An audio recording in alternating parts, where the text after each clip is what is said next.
Baiklah, materi kali ini kita akan membahas mengenai manajemen pendidik dan peserta didik. A. Manajemen pendidik. 1. Pengertian manajemen pendidik. Menurut Terry, manajemen adalah sebagai pencapaian tujuan yang telah ditentukan sebelumnya melalui usaha orang lain. 2. Tugas, kewajiban, dan hak pendidik. A. Tugas pendidik. Tugas pendidik menurut Undang-Undang Nomor 20 Tahun 2003 adalah merencanakan dan melaksanakan proses pembelajaran, menilai hasil dan pembelajaran. 3. Peran pendidik. Guru sebagai pendidik, guru sebagai pengajar, guru sebagai pembimbing, guru sebagai pelatih, guru sebagai model dan teladan, guru sebagai 4. Penguasaan kompetensi pendidik. A. Penguasaan kompetensi dasar. 10 kompetensi versi CBTA kemudian oleh Departemen Pendidikan Nasional dijadikan sebagai profil kompetensi dasar guru di Indonesia, yaitu 1.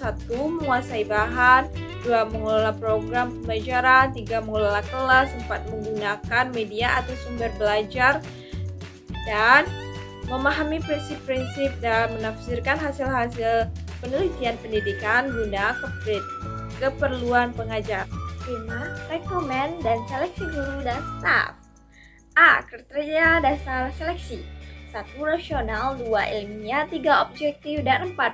Berpedoman pada laporan analisis pekerjaan dan rencana. 5. Efisien dan efektif. 6. Memperhatikan peraturan dan ketentuan yang berlaku.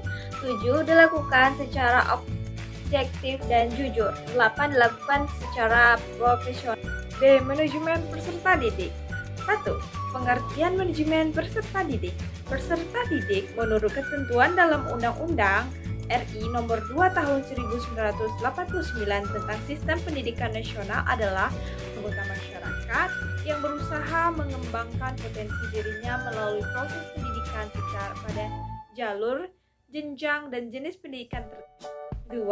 Langkah-langkah perencanaan peserta didik. Menurut Asmerendi, langkah-langkah perencanaan peserta didik yaitu 1. Forecasting, 2.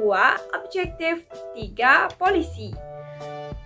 3. Kebijakan penerimaan peserta didik baru. Kebijakan operasional penerimaan peserta didik baru membuat aturan mengenai jumlah peserta didik yang dapat diterima di suatu sekolah. 4. Sistem penerimaan peserta didik baru. Ada 2 macam sistem yang dipergunakan dalam penerimaan peserta didik baru, yaitu sebagai berikut. A. Sistem promosi dan B. Sistem seleksi. 5. Kriteria penerimaan peserta didik baru. Kriteria adalah patokan-patokan yang menentukan bisa atau tidaknya seseorang untuk diterima sebagai peserta didik. Ada 3 macam kriteria penerimaan peserta didik, yaitu sebagai berikut.